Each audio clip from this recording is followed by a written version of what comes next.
Subscribe to Rajshri Food and click on the bell icon for more updates. Well, it's that time of the year when we are ready to welcome Lord Ganesha in our homes and render ourselves wholeheartedly into his services. Well, each year we also keep thinking about what to create in the kitchen to impress him. Well, this year, let's put an end to that. I am creating the quintessential Indian sweet, Balushahi. Hey guys, it's Varun Inamdar and welcome to Rajshri Food.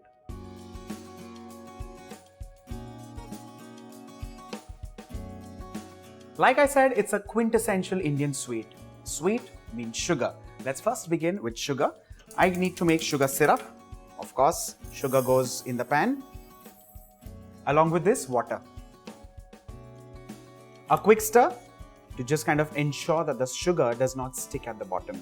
We need to bubble this on high flame for somewhere around 5 to 7 minutes. And while that's happening, let's move on to making the dough for Balushahi. For that, I'm going to use refined flour. Balushahi, like I said earlier, it's an Indian sweet, it's a mithai, but technically if you see, it's actually a biscuit. Let's create the shortening for the biscuit with some Jaisi ghee and mix this well. While creating the shortening for a biscuit is done best with fingers. Get all of this together somewhere to the breadcrumb-like consistency. While this is happening, let's also not forget the sugar, which is converting beautifully into a syrup. Stir this well and let's move back to the shortening of the flour. Once you see that all of this kind of clumps together, it's ready and done. Let's move to the next step, and that is adding in some baking soda. I'm following this up with some curds or yogurt. Just like a little pinch of salt. Let's mix all of this together.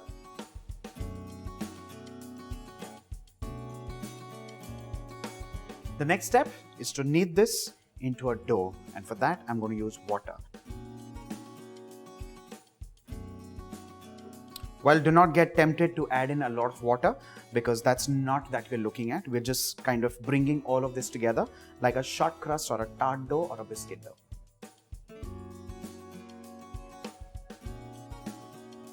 Our Balushahi dough is done and ready.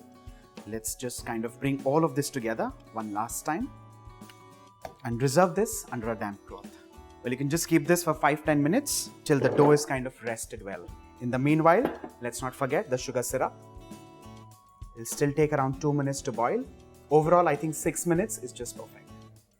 Once this is boiled and ready, the flame goes off and the sugar syrup will be kept aside for further use. Balushahi as an Indian sweet or mithai is ideally deep fried. For this, I'm using Emami healthy and tasty refined rice bran oil. I'm using this oil for various reasons. One, and primarily and most importantly, it contains oryzanol. Oryzanol helps in reducing bad cholesterol, reducing heart ailments, and because most importantly it has high smoke point, it makes it the most viable option for deep frying. Remember that. Coming back to the Balushahi dough, I'm just taking like 10 or 15 grams of these dough balls, converting them into these rounds and punching them right in the center like this. Well, this is going to ensure that the Balushahi cooks right from the center and from within as well. Well, one thing you would have noticed are these are crinkly, knobbly and just uneven, but that's exactly how Balushahi is supposed to be made. While you do not need to kind of even the rounds or make them nice and firm looking, just keep them nice and rough. That's done. The oil is now moderately hot. Let's start releasing these Balushahis in the oil.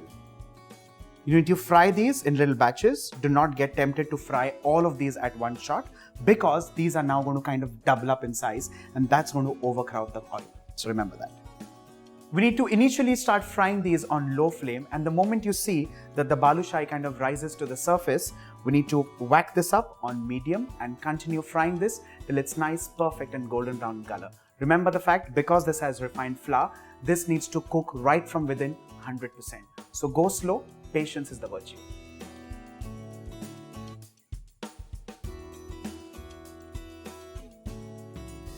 Let's move these out on an absorbent tissue paper.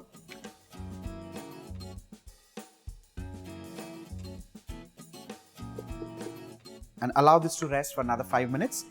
In the meanwhile, I'm transferring the sugar syrup in a large steeping bowl. Well, if you've noticed clearly, I've not flavored the balushahi at all. So you can add in cardamom, you can add in cinnamon, you can add in cloves, even black pepper works perfectly well. Take a call. The next step is to steep these wonderful balushahis in this sweet sugar syrup.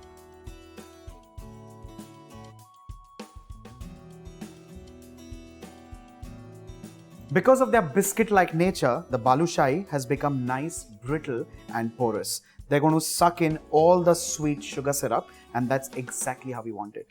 The next step is to kind of drain these on a tray or on a rack.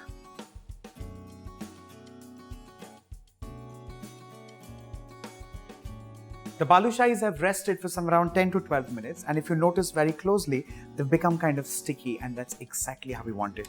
Let's take it to another level and dust in some powdered sugar.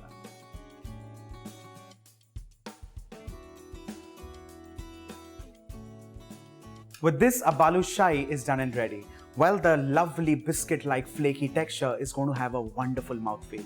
Do not forget to serve this to your guests along with Lord Ganesha. They'll all love this. On that note, do not forget to like and share the video and subscribe to Rajshri Food.